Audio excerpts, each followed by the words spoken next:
بسم اللہ الرحمن الرحیم۔ ایک دفعہ حضرت امام غزالی سرکار بازار میں گئے تو انہوں نے کہا کہ آج کسائیوں کی سچویشن دیکھتے ہیں کہ یہ اپنے ناپ تول میں کیسے ہیں۔ جو پہلے کسائی کے پاس گئے تو انہوں نے اس سے پوچھا کہ آپ کے جو حالات ہیں اور کاروبار کیسا چل رہا ہے، تو اس نے کہا کہ میرے کاروبار کے حالات بڑے ابتر ہیں، تو میں حالات سے اتنا تنگ ہوں، دل کرتا ہے اسی گوشت والی چھری سے اپنا گلا کاٹ لوں۔ تو جب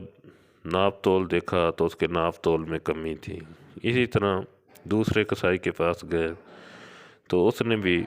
اسی طرح حالات بیان کیے کہ حالات بڑے ابتر ہیں،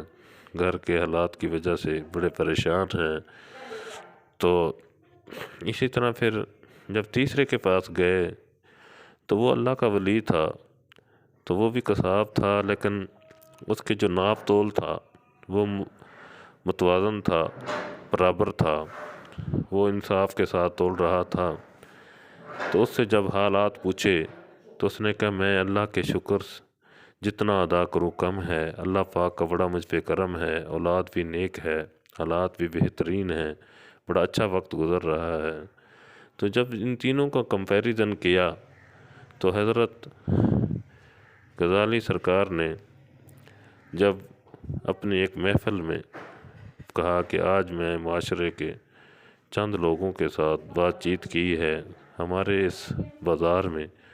جو کاروباری لوگ ہیں وہ اللہ کی سزا میں بھی ہیں، اللہ کی جزا میں بھی ہیں۔ تو پوچھا کہ وہ کیسے؟ تو بتایا کہ میں 3 کسائیوں کے پاس گیا، جبکہ ایک کسائی جس پہ اللہ کی رحمت تھی اس نے اللہ کا شکر ادا کیا کہ میرے پاس اللہ کا سب کچھ دیا ہوا ہے، ناپ تول میں کمی نہیں کرتا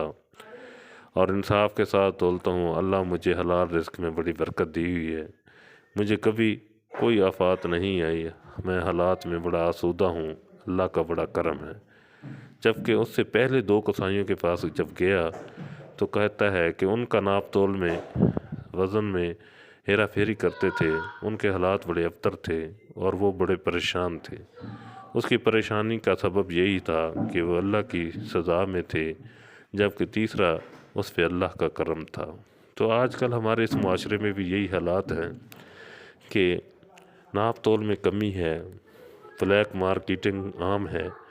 لوگ غریب لوگوں کی جو اشیاء ہوتی ہیں خوردہ نوش